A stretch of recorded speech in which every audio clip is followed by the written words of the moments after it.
Estábamos hablando de las células de Langerhans en el páncreas y ya habíamos dicho que esto es lo que corresponde. Estos son los acinos pancreáticos, histológicamente corresponden a los acinos y es parte, ¿sí se escucha detrás?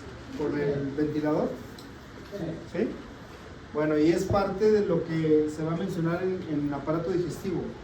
Aquí nos vamos a enfocar a las células de los islotes, células delta, alfa, células F y células beta. Se dice que hay de 1 a 2 millones de islotes de Langerhans que miden 0.3 milímetros, imagínense lo pequeñísimo que es esto. Y bueno, acinos pancreáticos e islotes con sus diferentes células. Hay unas células que se llaman delta que producen somatostatina. La somatostatina ya la hemos visto en otros lados, ¿verdad? ¿Dónde hemos visto somatostatina? En este caso del páncreas. ¿Dónde más? ¿Dónde? El hormona inhibidora del hormona de crecimiento. ¿Dónde más vimos somatostatina? Acuérdense. En el hipotálamo, en el cuerpo estriado, en los ganglios basales, también como una hormona inhibidora, ¿verdad? Entonces, hay células alfa que le corresponde el 25% de la población de los islotes y la célula alfa va a producir glucagón. Y el glucagón, bueno, vamos a hablar de él en un rato más. Tengo las células F o células PP, se llama por lo que produce polipéptido pancreático.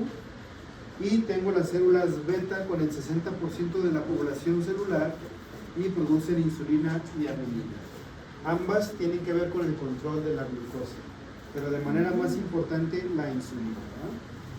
Bueno, entonces vamos a continuar. ¿Sí les dije más o menos cuándo se descubrió la insulina o no les había comentado?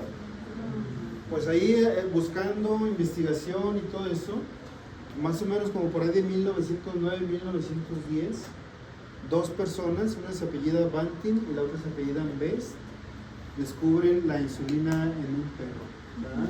La logran aislar. Y es un evento importante porque es como un parteaguas. De ahí para atrás, pues todos los diabéticos se mueren muy jóvenes. Y de ahí para adelante, el promedio de vida de un diabético aumentó, porque se empezó a estudiar más la insulina. Y pues en la actualidad hay muchos tipos de insulina para diferentes manifestaciones que tiene el paciente. No es lo mismo bajar una glucosa rápido o bajarla lentamente. Entonces hay insulinas de acción rápida, hay insulinas de acción semilenta y hay insulinas de acción lenta. Entonces cada una tiene su uso. ¿Me ibas a decir algo? ¿No? Okay. Bueno, entonces la insulina, como algunas otras hormonas de las cuales vamos a hablar o ya hemos hablado, se produce como una molécula grande y se le llama preproinsulina. Se le llama preproinsulina porque va a sufrir dos segmentaciones de los aminoácidos para llegar a la molécula activa. Entonces, la preproinsulina tiene 109 aminoácidos y va a perder una cantidad de aminoácidos para convertirse en proinsulina. Esta es la proinsulina, toda esta completa. Tiene 82 aminoácidos. Después se pierden 31 aminoácidos y nos quedamos con 51. Y esa es la forma activa de la insulina. Y corresponde a estas dos cadenas. Una cadena que se llama A, tiene 21 aminoácidos, y una cadena que se llama B, y tiene 30 aminoácidos. Si los sumamos los dos, nos da 51. Y eso sería la insulina. Esta que es la proinsulina, esto se le llama péptido conector, o también lo van a encontrar como péptido C. Y este es el que se fragmenta, se separa, y entonces me quedo con dos cadenas unidas con puentes de disulfuro. Por eso no están separadas, a pesar de que no están unidas por aminoácidos, están unidas por puentes de disulfuro en estas posiciones. Posición 21 de la cadena A y posición 20 de la cadena B. Posición 7 de la cadena A y posición 7 de la cadena B hay puente de disulfuro. Y en la misma cadena A hay otro puente de la posición 6 a la posición 11. Entonces esa es como más o menos la estructura química de la insulina. Esto ya lo conocen, estamos hablando del retículo endoplásmico rugoso, porque la proteína es la insulina es una hormona proteica. Entonces se sintetiza en el retículo endoplasmico rugoso y se va a almacenar y se va a empaquetar en vesículas en el aparato de Golgi, cosa que ya hemos visto varias veces. Entonces tenemos gránulos secretores con la hormona dentro de ella. La insulina tiene una vida media de 6 minutos o una semivida. Quiere decir que a los 6 minutos la concentración de la insulina en sangre ya bajó a la mitad. Por eso es una vida media. Se elimina de la circulación de 10 a 15 minutos y la insulina que no se une a receptores se degrada por la insulinasa. Una pregunta. ¿Cuál es el órgano blanco de la insulina?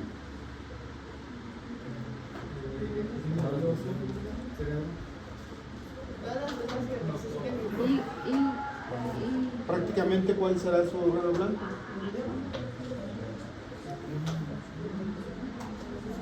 ¿Cuál es el órgano blanco de la insulina?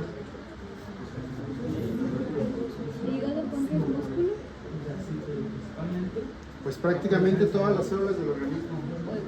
Todas las células del organismo requieren glucosa. Solamente el cerebro es un órgano que puede meter glucosa dentro de sus células sin la necesidad de insulina. Pero el órgano blanco son casi todas las células. Otra pregunta. ¿Dónde tiene su receptor la insulina? En una célula. Cualquiera, pero ya dijimos que el órgano blanco es mucho. Lili, ¿dónde tiene su receptor la insulina? En la membrana. ¿Por qué en la membrana? Pues es para regular, para que calienta la glucosa. ¿Por qué en la membrana? Pues porque dijimos que las hormonas proteicas tienen su receptor en la membrana y esa es una hormona proteica, ¿verdad? Bueno, entonces, por eso dice que la insulina que no se une a receptores se degradan por una enzima que se llama insulinasa. Esta es una célula beta del páncreas. ¿Y cómo es que se va a secretar la insulina? ¿Cómo le hace? ¿Cómo se da cuenta? Pues bien sencillo. Otra pregunta. Monse, ¿cuál es el estímulo para que se secrete insulina? La hiperglucemia. Entonces aquí tengo un vaso sanguíneo que me está diciendo que la glucosa está elevada en la sangre. Entonces esto llegó a la célula beta del páncreas y a través de unos receptores que se llaman GLUT2, unos canales, por ahí se va a meter la glucosa. Entonces el páncreas ya detectó esto. Ya detectó que acaban de aventarse una buena comida y que traen por ahí en la sangre, no sé, 250 miligramos de glucosa. La glucosa sigue su metabolismo habitual como cualquier célula. Una enzima que se llama glucosinasa la convierte en glucosa 6-fosfato. Y luego por la oxidación del metabolismo vamos a convertir ATP. El ATP, ¿en qué se convierte? Se convierte en AMP cíclico. El AMP cíclico cierra canales de potasio en esta célula. Entonces ese potasio no se sale, se queda acumulado aquí adentro. Y como es de carga positiva el potasio, entonces se dice que la célula se despolariza. Le llamamos despolarización aunque no sea una célula excitable. No estoy hablando ni de un nervio ni de un músculo. Sin embargo, estoy hablando de una célula que aumentó su carga positiva adentro. Y eso hace que se despolarice. O sea, nada más es por la polaridad. Esta despolarización de esta célula hace que abran canales de calcio. Ya saben que el calcio anda por acá también en el intersticio, ¿no? Abre canales de calcio y el calcio se mete. Una vez que el calcio se mete, por otro lado, se activa una enzima que se llama fosfolipasa C. ¿Les suena o no? Sí. ¿Qué hace la fosfolipasa C? ¿Para qué sirve? ¿Para formar qué? Y ya los conocen. Trifosfato de inositol, diacilglicerol y el calcio liberado del retículo endoplásmico. Entonces, el calcio se metió de afuera y el calcio se liberó del retículo. Entonces ya tengo concentración de calcio en el citoplasma. Esto hace que las vesículas que ya estaban guardando ahí insulina, porque se formaron, ya saben dónde, en el retículo y en el aparato de Golgi, por exocitosis vayan a la membrana celular y entonces se libera. ¿Y a dónde va la insulina? A la sangre, ¿verdad? Y de la sangre pues se va a distribuir por todos los tejidos, ¿no? Entonces esta es la forma como la célula beta. Hay medicamentos, muchos medicamentos, cada vez se estudia más porque la diabetes es una causa principal, es una de las enfermedades crónico-degenerativas más importantes en el mundo y es una causa principal de muerte también en el mundo. Cada año se mueren muchísimos diabéticos. Entonces hay medicamentos que ayudan a este proceso. Hay medicamentos que ayudan a que se sintetice la insulina y que se libere. Esos son medicamentos que son antidiabéticos y unos de ellos actúan en este nivel. Aquí tengo el páncreas y esta bolita es un islote de Langerhans y acá lo tengo aumentado. Y entonces, de este islote de Langerhans, aquí es una célula beta y aquí la tengo. Y es la que acabamos de ver.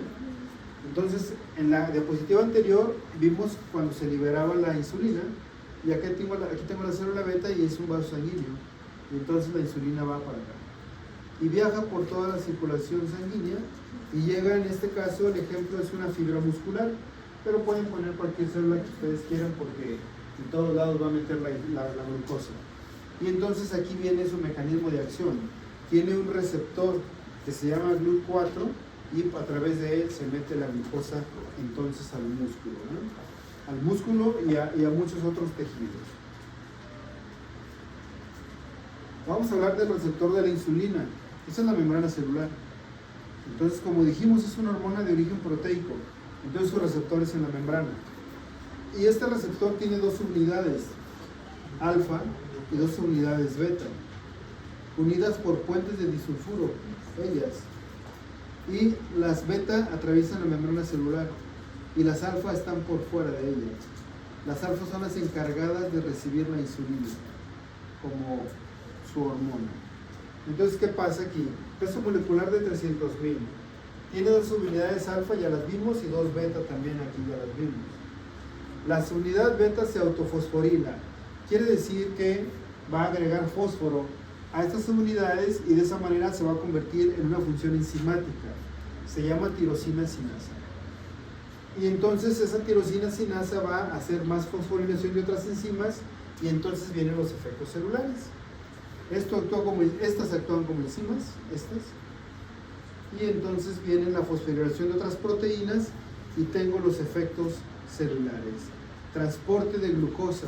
Aquí la glucosa se está metiendo a la célula por el efecto de este receptor.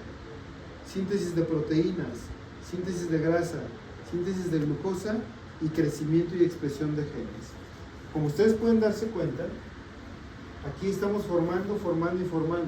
Entonces es una hormona desde el punto de vista metabólico. ¿De qué tipo? Es una hormona que sintetiza. Entonces, ¿cómo le llamo eso? Anabólica, ¿verdad? Es una hormona anabólica.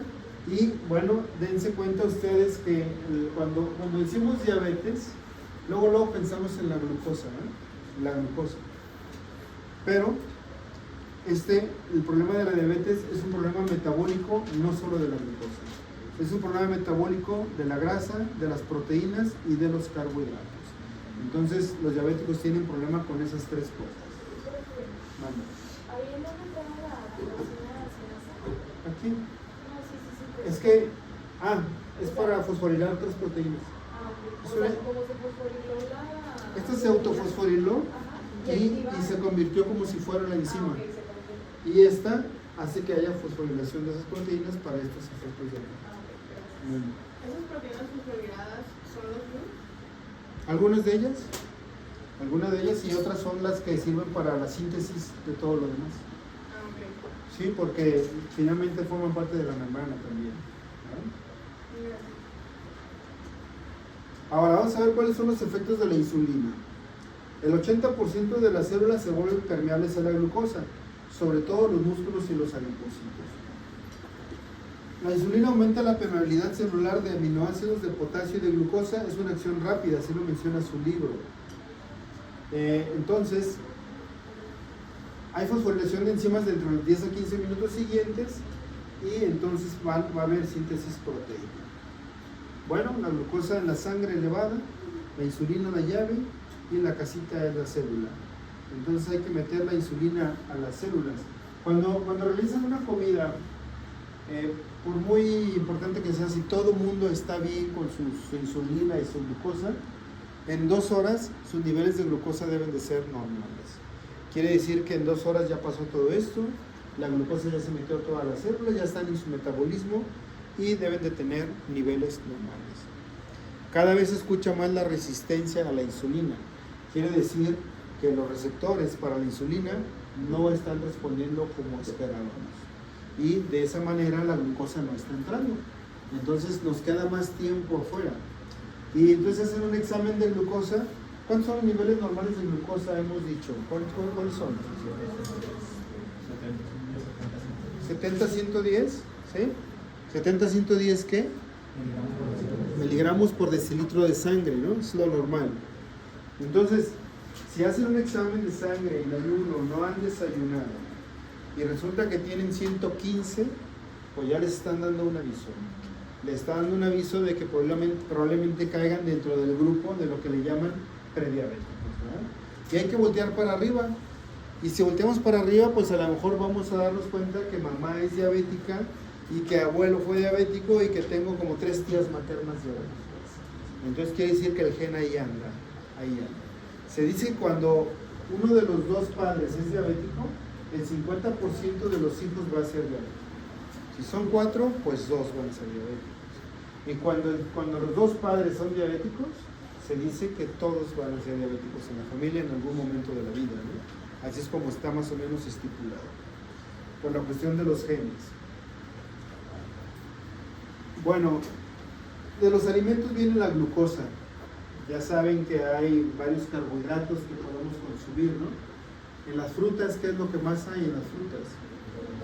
La fructosa, que finalmente termina convirtiéndose en glucosa, en el metabolismo, ¿verdad? En la leche, ¿cuál es el carbohidrato que hay en la leche? La lactosa, ¿verdad? ¿Cómo está formada la lactosa? ¿La lactosa qué es? ¿Un monosacárido, disacárido, trisacárido? ¿Qué es? Disacárido. ¿Cómo está formada la lactosa? Una galactosa y una glucosa, ¿verdad? Y necesitamos una enzima por ahí en el intestino que se llama lactasa para poder digerirlo, porque solamente se absorbe en forma de monosacáridos, no de disacáridos. Y cuando no existe, hay gente que tiene intolerancia a la lactosa. ¿Qué quiere decir eso? Que no tienen la enzima lactasa en el intestino y la lactosa nunca se va a absorber. Y es un carbohidrato. Es un carbohidrato que se fermenta con las bacterias intestinales y esa fermentación produce mucho gas. Y esas personas andan con el abdomen distendido por tanto gas, con unas diarreas explosivas, porque llevan al baño y entonces sale con todo el gas a presión y se llaman diarreas explosivas, ¿no? Es una característica, ¿mande? Tienen que ser buenos para correr, ¿no? Porque si no, imagino. Tienen que ser buenos para correr y también tienen que tomar medicamentos para la tos, ¿verdad?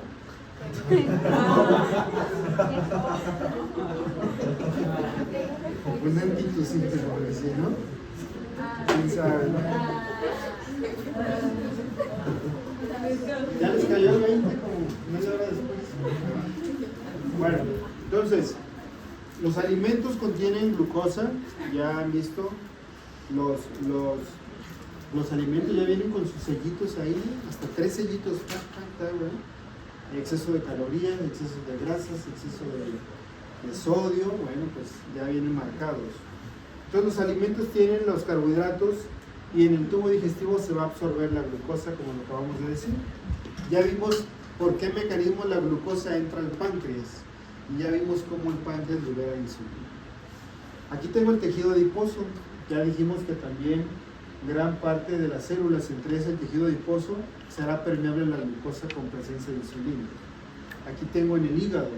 El hígado, ¿qué va a pasar cuando haya mucha glucosa y insulina? ¿Qué va a pasar en el hígado?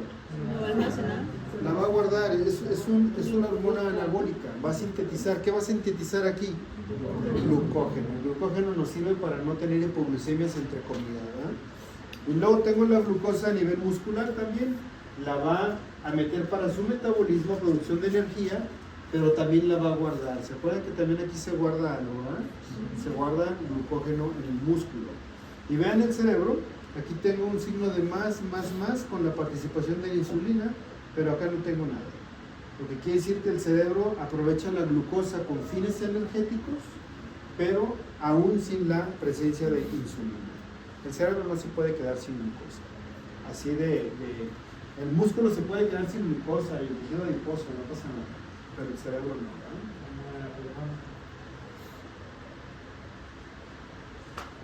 Los carbohidratos en el hígado.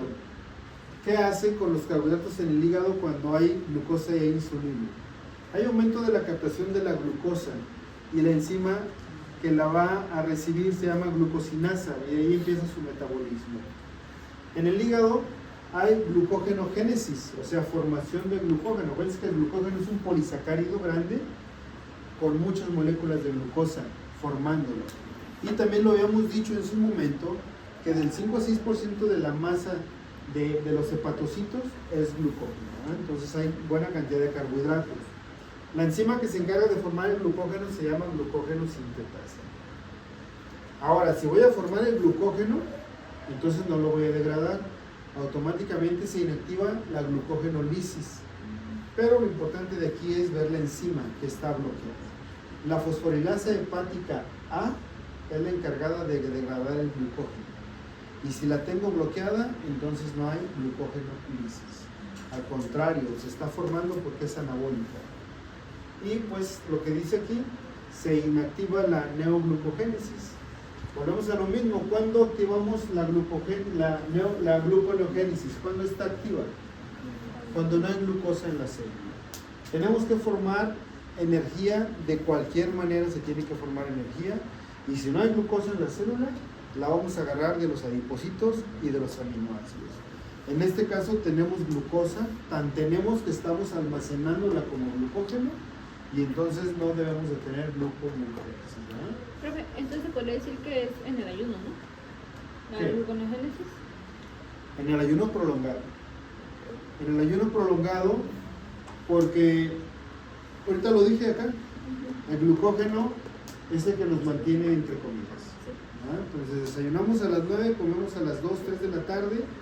Pues como por ahí, yo les dije, 2 horas después la glucosa ya está en las células totalmente, ya se metabolizó, ya hubo producción de energía.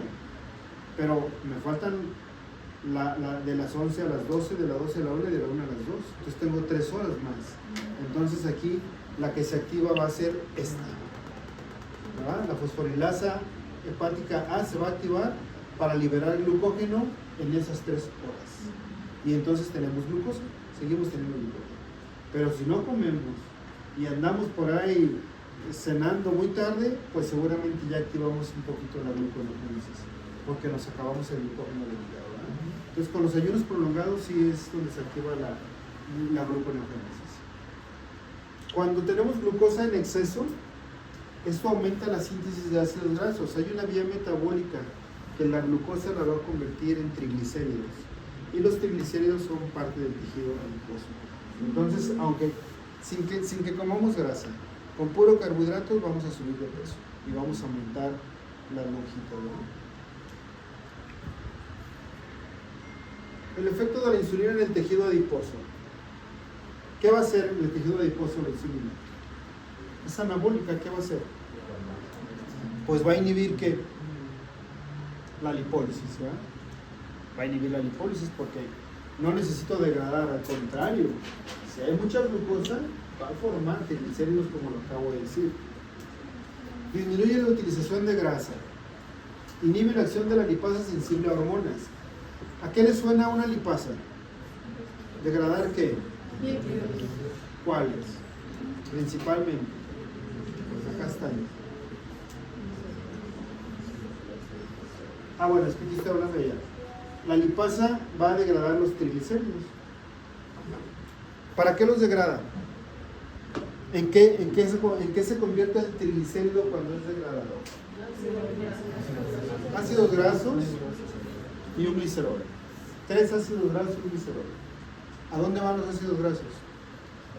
A la sangre, sí. ¿Y luego? ¿A dónde van? Al hígado. ¿A qué van al hígado? ¿Por qué hubo lipólisis? ¿Por qué hubo lipólisis? Para empezar, ¿por qué hubo lipólisis? ¿Por qué degradamos triglicéridos? ¿Cómo se llama ese proceso que vamos a hacer? Gluconeogénesis. ¿Por qué sucedió entonces? Porque no hay glucosa. Y entonces va a pasar eso, ¿no? Los ácidos grasos van al hígado, van a la mitocondria del hepatocito, ahí se lleva a cabo un metabolismo, se llama beta-oxidación. ¿Y qué se forma con eso? ¿Qué se forma? ¿Para qué fueron ¿Para qué fueron los ácidos grasos al hígado? ¿Para formar qué? Energía. Antes de la energía, ¿qué formaron? ¿Si saben ese metabolismo?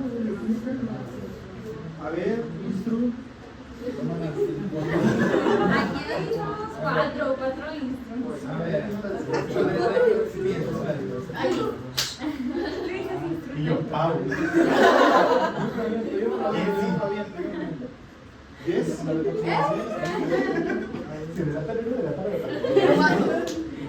Yo nomás jalé. ¿Y Yuli también? Ah, no, Yuli, no soy Yuli. ¿Ah, es del otro grupo, no? Julieta. Ah, no. ¿Tú eres instructora? Pero yo le seguí. ¿En serio? Pobre salud. ¿Ya no te acuerdas? ¿Y entonces? ¿Por qué? ¿Yes? ¿Te mando mensajes o estoy buscando? A ver, según yo, como para formar piruvato para la Antes de eso. ¿Qué es eso?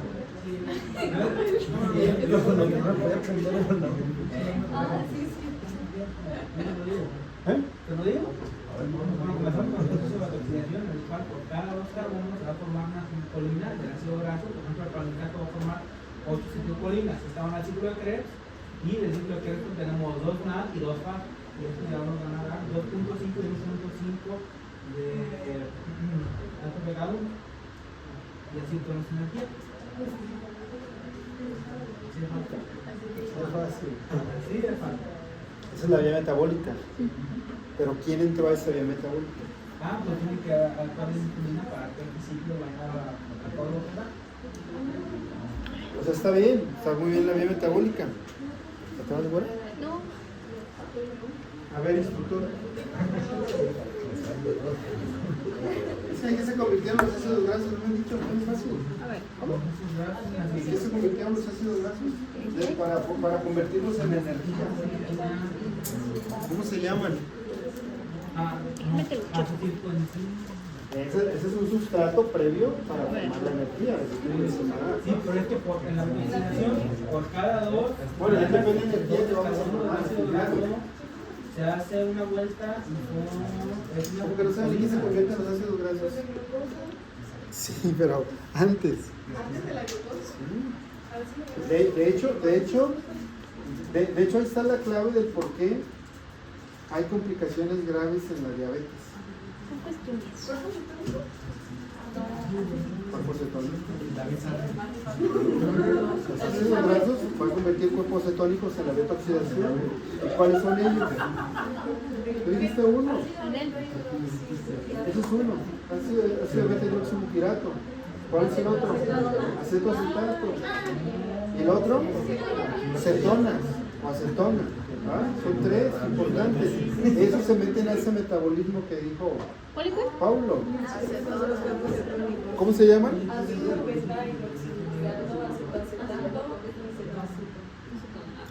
Esos 3 cuerpos cetónicos, como su nombre lo dice, tienen un pH ácido. Entonces, la diabetes tipo 1, la diabetes mellitus tipo 1, ¿hay insulina o no hay insulina? En la tipo 1, no hay insulina, no hay insulina. Si no hay insulina, no hay quien inhiba la acción de la lipasa. ¿Ah? Entonces, ¿qué va a hacer la lipasa? No hay insulina, no hay glucosa dentro de la célula. Entonces, esta lipasa está libre para actuar. ¿Y qué va a hacer? Va a hacer lipólisis con los triglicéridos. Demasiados ácidos grasos libres y demasiados cuerpos cetónicos. Y los cuerpos, por eso, tienen un aroma en su aliento como a manzana podrida. Y eso es por las acetonas y los cuerpos cetónicos. O sea, tienen tantos que lo están casi aventando hasta por el aliento. Y como es ácido, entonces ¿cuál es la complicación del diabético tipo 1? Cetoacidosis diabética. Se mueren de cetoacidosis diabética. Estoy hablando de gente de 16 años, 17, 18 años. O sea, llegan con glucosas de 1000 al hospital. Entonces, ¿cómo está el pH? No, pues el pH está en 7.0, en 6.8. Entonces, todas las funciones metabólicas restantes se detienen con un pH ácido, ¿no? Entonces, eso es lo que sucede. ¿Pero por qué dijo que 7? Porque 7 es ácido. Para la sangre, sí. Ah, Es neutro, de acuerdo al pH. Pero la sangre es de 7.4. No, la sangre con 7.3 ya da problema. 7.35 la sangre, 7.4. 7.35, 7.45, promedio 7.4 pH de la sangre. Con 7.3 ya es acidosis. Con 7.2 ya es delicado. Con 7.0 pues ya está bien los problemas, ¿no? Entonces, esa es la razón por la cual el diabético tipo 2 se supone que no debe hacer cetoacidosis diabética, porque la poca insulina que tiene me inhibe a esta lipasa. Y la lipasa no degrada triglicéridos y no hay cuerpo cetónico, ¿verdad? Sí la hacen también, pero la hacen porque llegan complicados los diabéticos, llegan infectados. Como el diabético tiene su sistema inmunológico un poquito comprometido, hacen infecciones cuando no están controlados, hacen abscesos en alguna parte del cuerpo, hacen neumonías muy fácilmente los diabéticos. Entonces llegan con otras complicaciones que los hacen tener acidosis. Pero esa es la razón por la cual la diabetes tipo 1, su principal complicación aguda es la cetoacidosis. ¿Sí quedó claro? ¿O nos regresamos?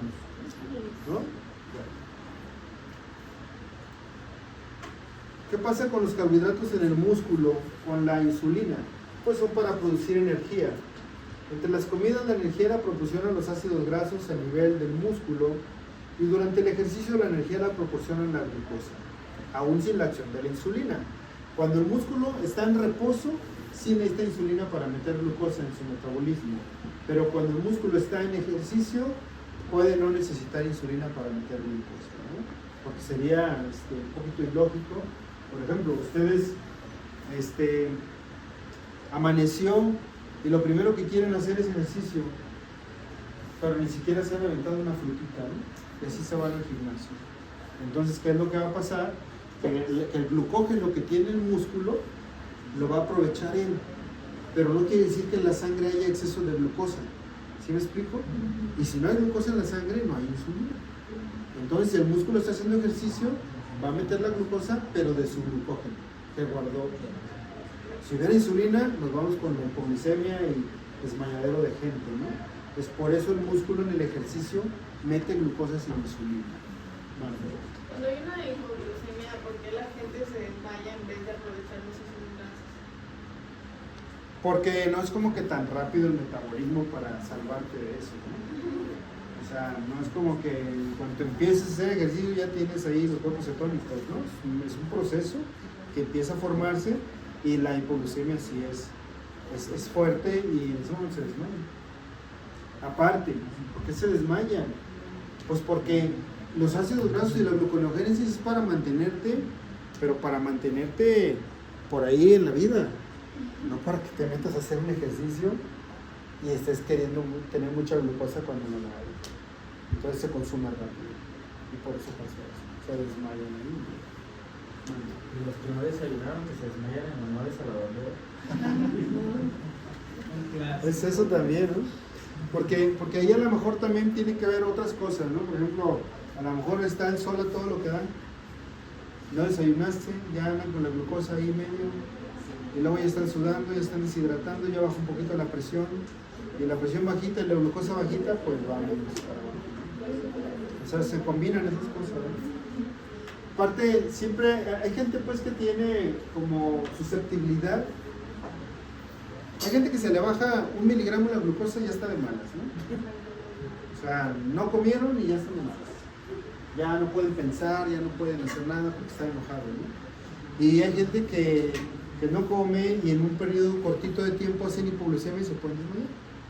Y hay gente que puede ir un día sin comer y estar como si nada, ¿no? O sea, también depende de la susceptibilidad que tenga cada quien. Bueno, después de las comidas, bueno, pues la glucosa es la energía porque tenemos sustrato y el glucógeno almacenado 2 a 3% en el músculo, y ya sabemos que el glucógeno del músculo es para el músculo, como lo acabo de decir, para el ejercicio, ¿verdad? Del músculo. En el sistema nervioso, en el cerebro, ya dijimos que la captación de glucosa sin la acción de la insulina es posible. Y la utilización de la glucosa en el cerebro pues solamente es para fines energéticos. Obviamente que cuando no haya sustrato, glucosa, pues también va a tener que llevar a cabo la gluconogénesis y aprovechar una vía metabólica alterna. Nosotros tenemos esas vías metabólicas alternas para producir energía, pero no quiere decir que las tengamos que estar activando constantemente. Por ahí hay una dieta de moda, no sé si la han escuchado. La de ayuno intermitente. La dieta keto o la dieta cetogénica. Bueno, se supone que la hicieron especialistas, expertos en esto, y que lo tienen controlado en todo momento. O sea, te voy a poner a dieta para que hagas gluconeogénesis, generes cuerpos cetónicos, generes energía y empieces a quemar el tejido adiposo. Pero lo tengo controlado, no te tiene que pasar nada. ¿Sí me explico? Y entonces hacen su dieta por tantos días así, luego le cambian un poquito y un poquito y un poquito. Eso tiene ya como 10 años más o menos por ahí. No había sonado tanto, pero cada vez suena un poquito más. Entonces una dieta especial. En las proteínas, la insulina pues es una hormona anabólica donde va a promover la síntesis proteica, y la síntesis proteica ya saben cómo inicia desde el núcleo con el DNA y con la transcripción de genes que codifican para formar proteínas. Entonces desde ahí viene la transcripción con la formación del RNA y el RNA mensajero, y el RNA mensajero lleva a cabo la traducción, o sea, le lleva el mensaje, la señal al retículo endoplásmico rugoso para que empiece a formar proteínas, ¿no? Y las proteínas son las que pueden llevar a cabo las acciones de energía de las células y todo esto. Bueno, entonces es la síntesis proteica. ¿Cómo se comportan los niveles de insulina cuando hacemos una buena comida? Vamos a suponer que usted ingerimos, que les gusta una buena birria, un buen pozolazo, y entonces nos vamos con una concentración de glucosa alta. Cuando la glucosa aumenta de 2 a 3 veces su valor, vean aquí tengo un valor de 80. ¿Cuántos son 2 veces 80? 160. Tengo un 90. ¿Cuántos son 3 veces 90?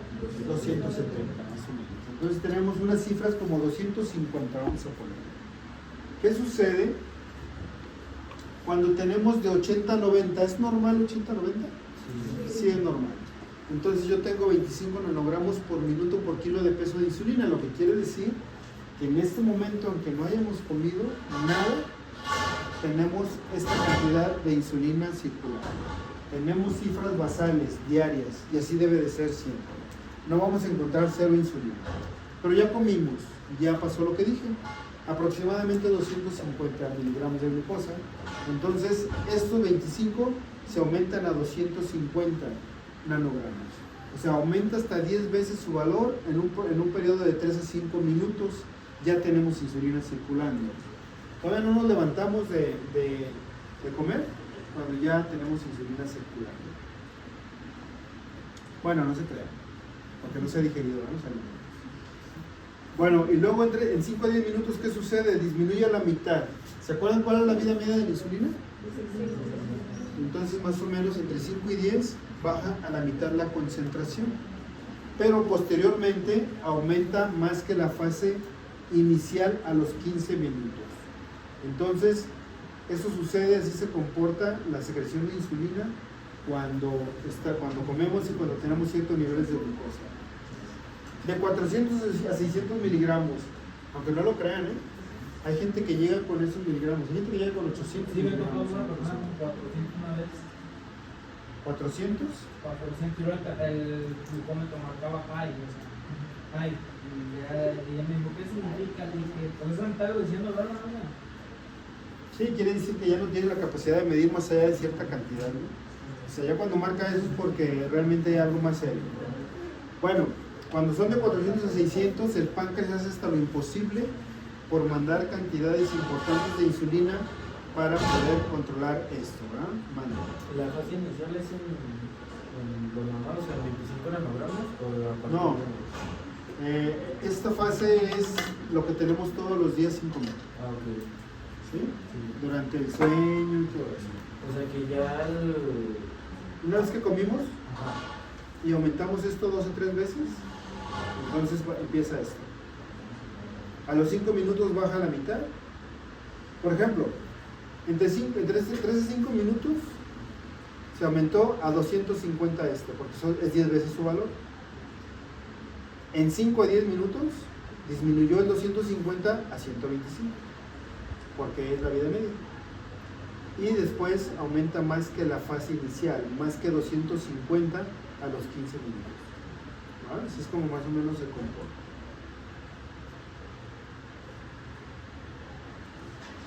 Aparte de la glucosa, hay otros factores que pueden aumentar los niveles de insulina. Pero quiero decirles que se ha visto que lo aumentan, pero tampoco es como que esto sea tan importante. No es un factor relevante en la fisiología de la insulina como para decir que va a generar algunos efectos importantes. Pero se ha visto que aumenta la secreción de insulina, como ciertos aminoácidos, algunas hormonas gastrointestinales y otras hormonas que no son de estas mismas.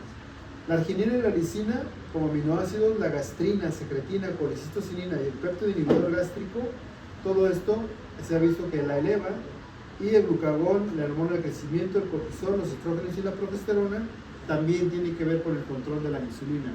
Pero como les digo, no es su principal regulador.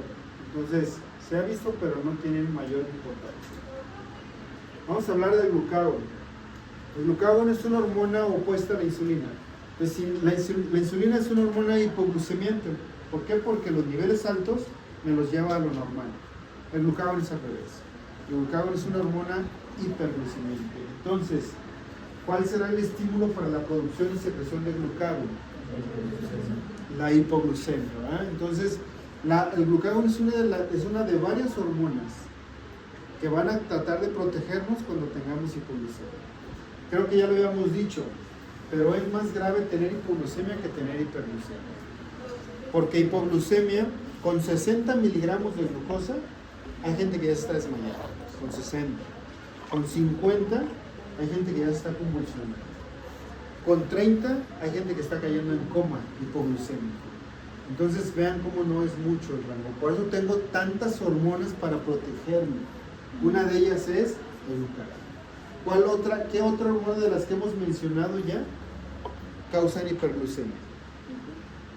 ¿Cuál? Ya hemos dicho varias, cuando menos 3. ¿Cuál? A ver, piénsenle. Una de glucagón.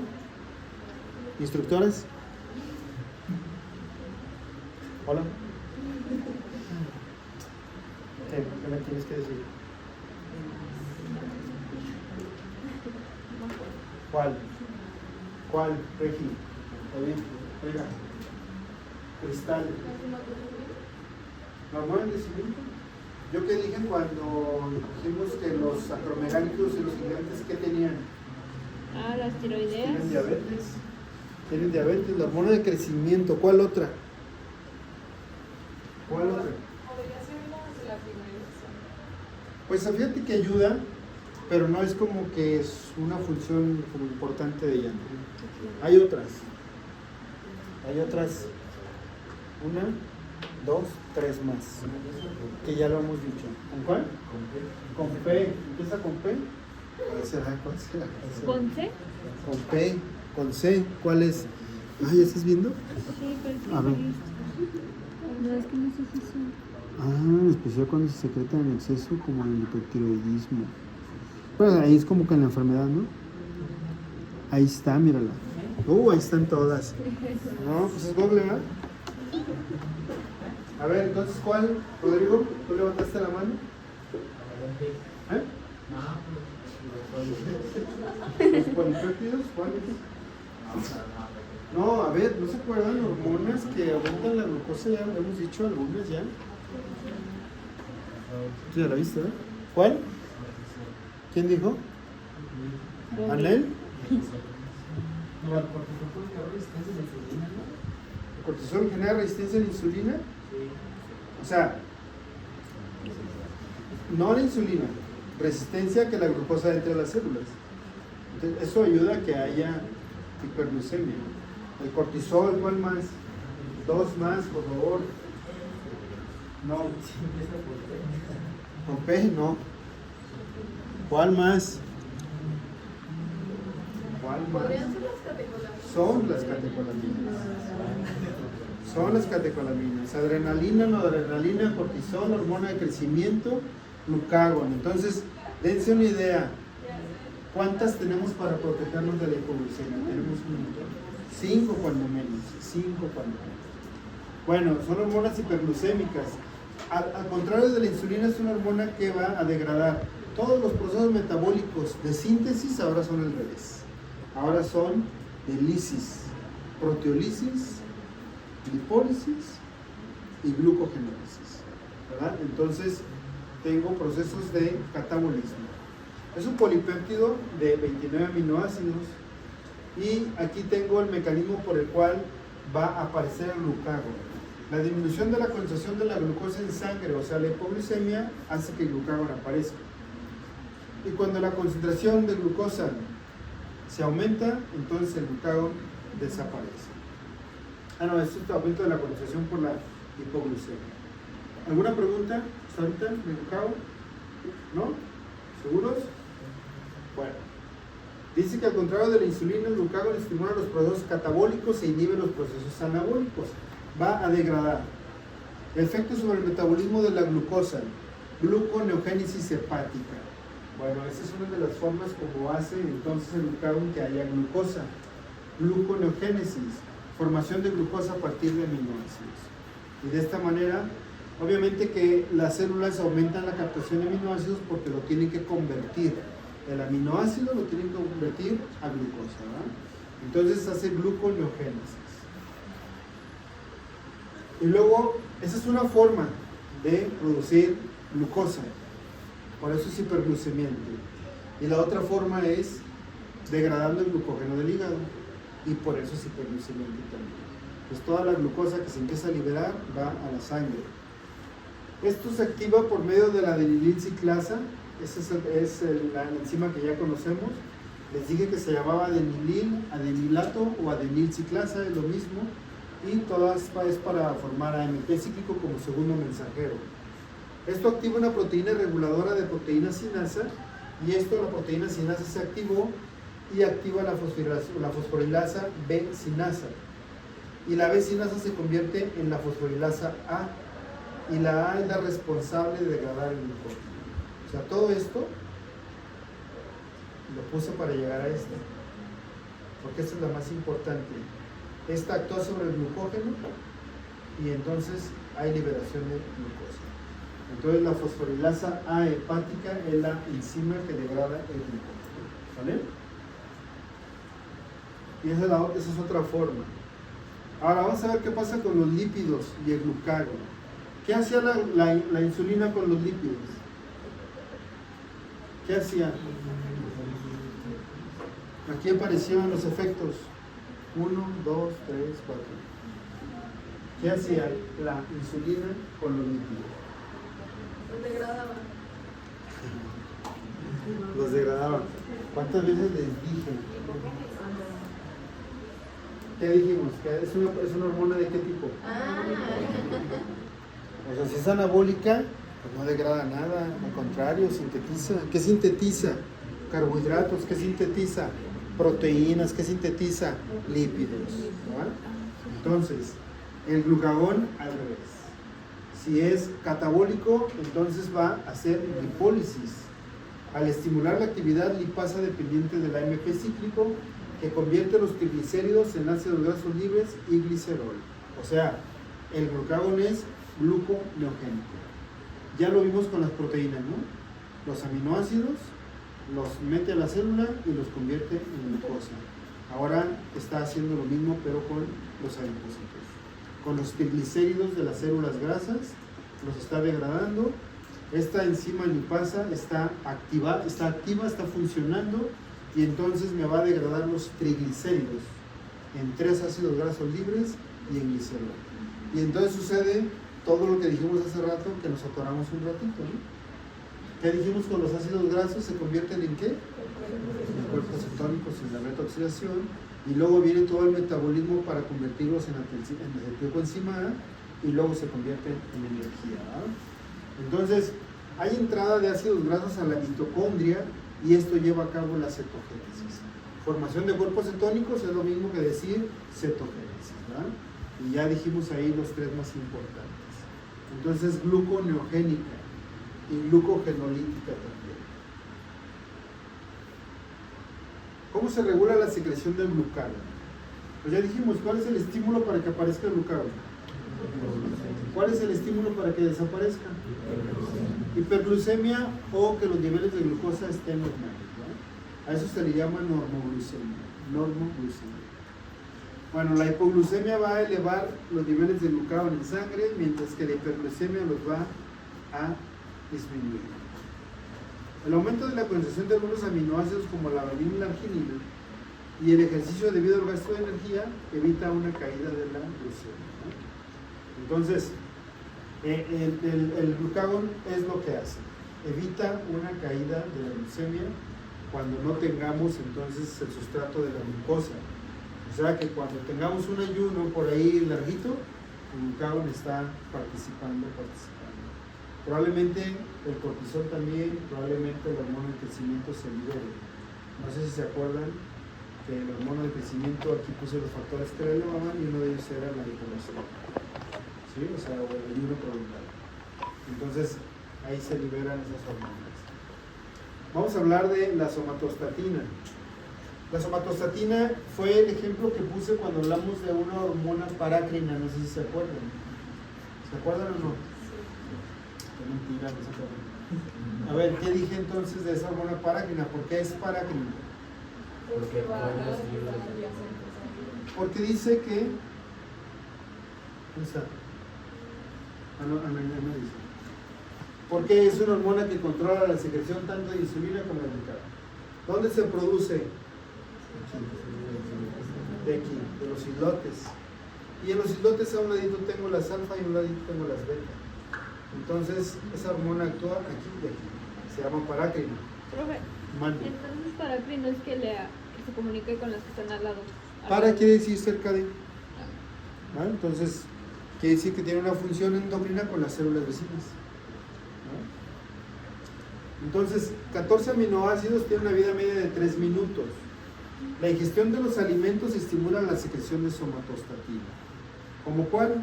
El aumento de la glucosa, el aumento de los aminoácidos, el aumento de los ácidos grasos y el aumento de algunas hormonas gastrointestinales hacen que aparezca la somatostatina en la circulación y va a tratar de regular ahí la síntesis de insulina y del glucagón también.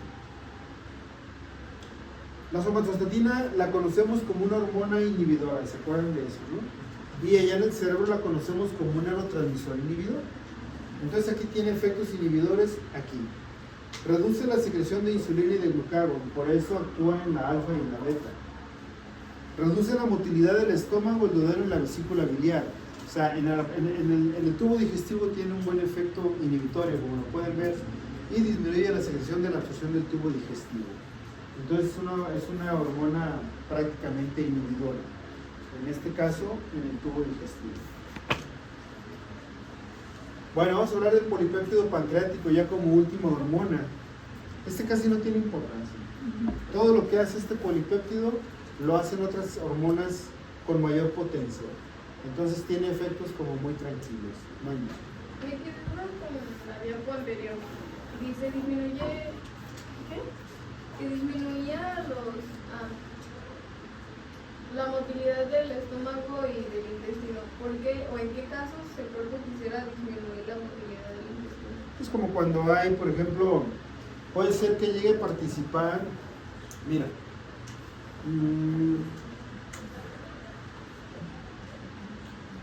como dije hace rato, te voy a poner un ejemplo que se usa, pero no desde el punto de vista fisiológico, sino patológico. Pero esto se ha visto que tiene cierto efecto en ellas, pero no es como que una hormona que se use para llevar a cabo un efecto como en alguna patología.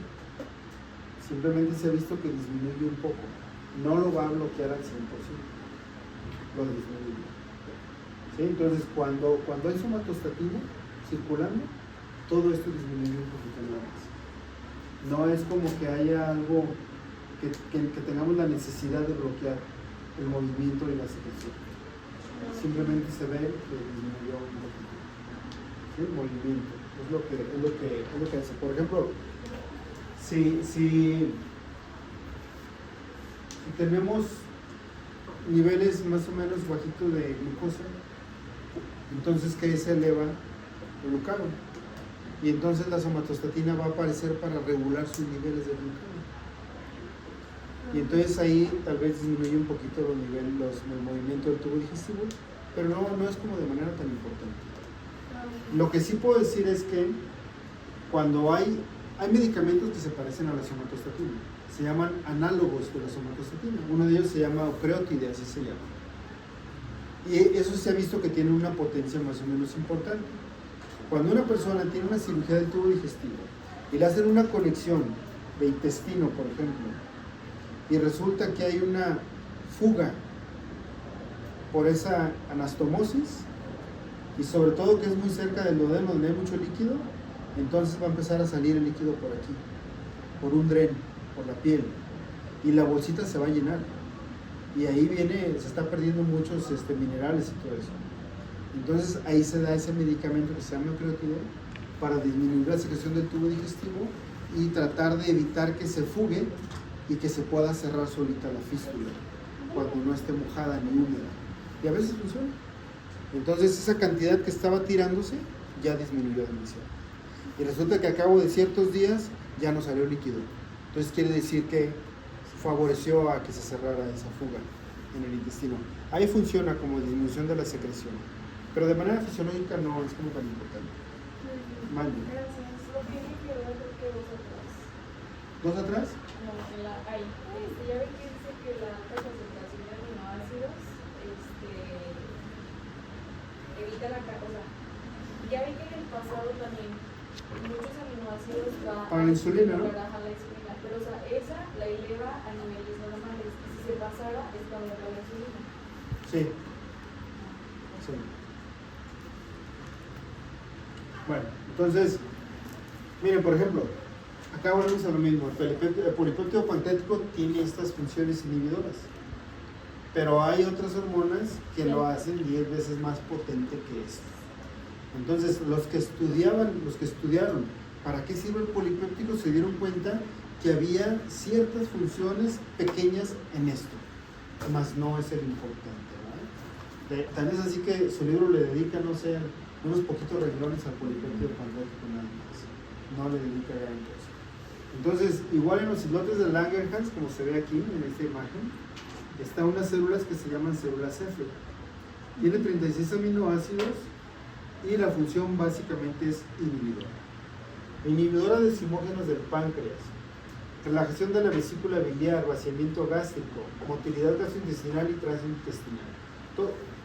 Todo eso también es una función inhibidora del polipéptido pancreático, pero sin una relevancia importante. Entonces tenemos que mencionar qué es lo que hace, aunque sea mínimamente, ¿no? ¿Qué son los zimógenos? Los zimógenos son unos productos precursores de enzimas activas. Un zimógeno es, por ejemplo, una enzima para degradar proteínas a nivel del tubo digestivo se llama tripsina. Y la tripsina viene de un compuesto que se llama tripsinógeno. Y el tripsinógeno no es activo. Y ese es un zimógeno. Por ejemplo, la angiotensina. La angiotensina viene de un compuesto que se llama angiotensinógeno. Y es un precursor y no es activo. Y ese es un zimógeno. ¿Sí? El angiotensinógeno. Y así puedes encontrar algunos otros compuestos.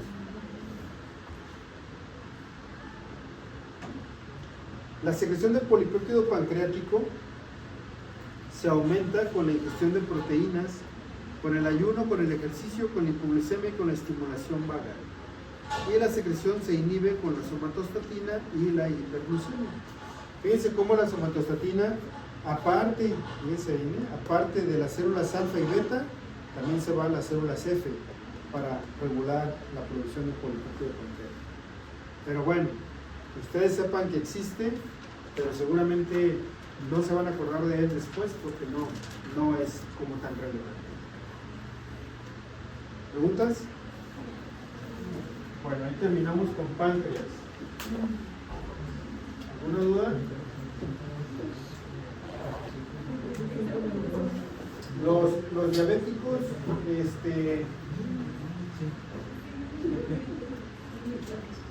¿conocen diabéticos en la familia o no?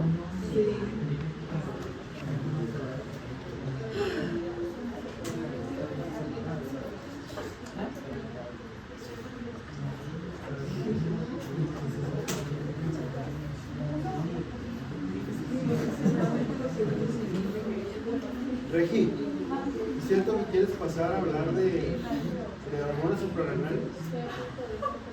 No, pero si quieren más. ¿Alguien me ¿De dijo? hormonas suprarrenales? ¿De A ver, páncreas? pásate 2 minutos. Ay, no. Alguien me dijo, No, que pase. Ah, No, ya. no te voy a decir ya. quién. Ah, no, de hecho Jessie fue la que me dijo. Ah, aquí está la bolita. Vente, Regi. Yo hice de páncreas, no de suprarrenal. Ah, tú del páncreas. Vente, Regi. Ah, bueno, de la suprarrenal. Son ¿Algún instructor que quiera pasar? ¿Qué? A ver. Juliet. Lúcete, Juliet. Demuéstranos. Órale. ¿Quién, pues? Pero tienes que pasar. Bueno, a la siguiente lo voy a pasar, ¿eh? Vamos a hablar de las suprarrenales. Nos quedan 5 minutos, aunque sea para decir, ya estamos en suprarrenales.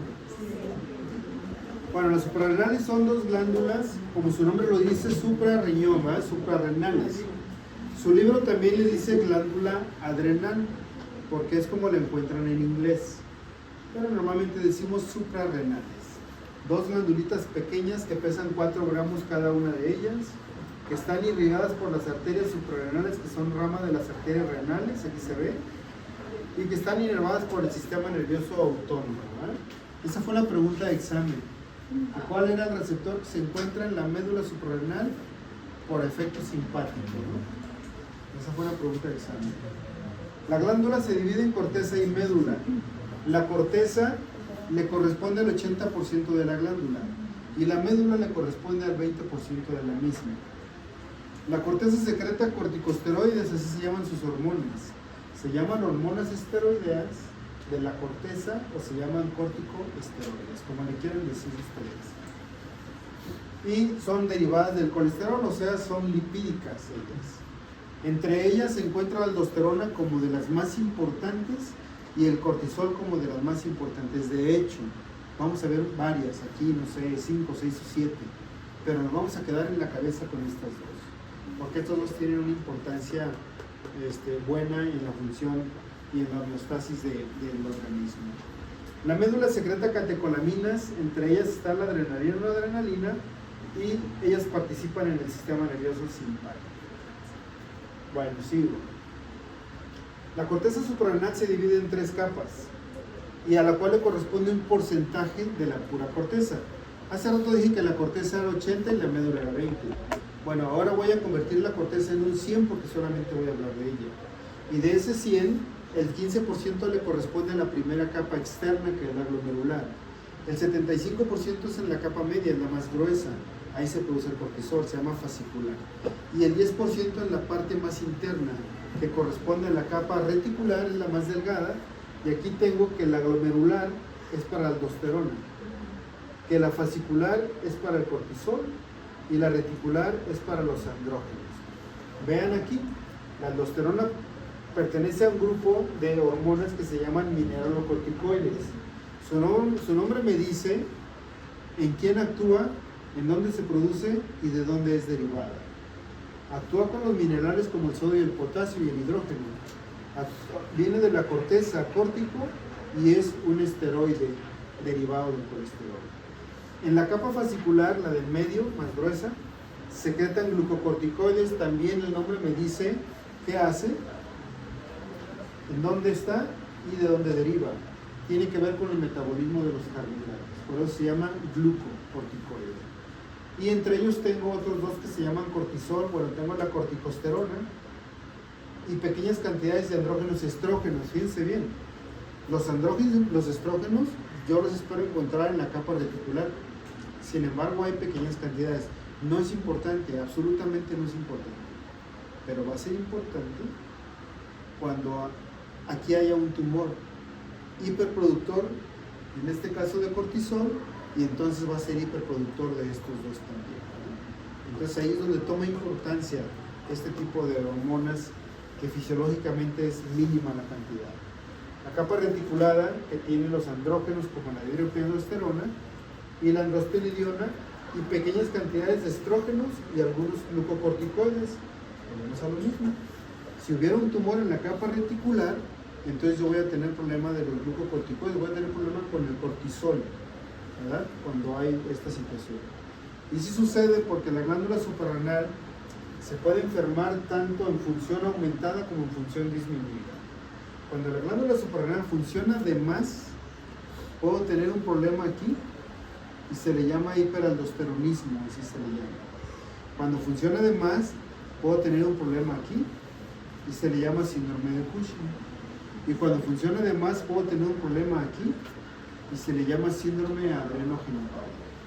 Y cuando funciona de menos, todo eso está disminuido y se le llama enfermedad de Addison, ¿verdad? Entonces, es de lo que se enferma la glándula suprarrenal, pero déjenme decirles que no es frecuente, no es frecuente.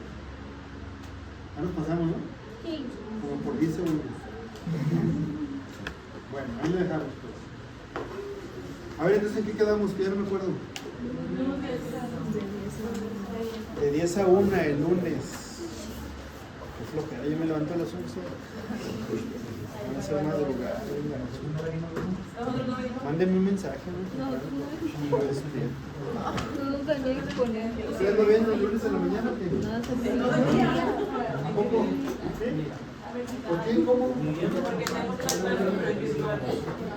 Son cuestiones. ¿Quién está acá?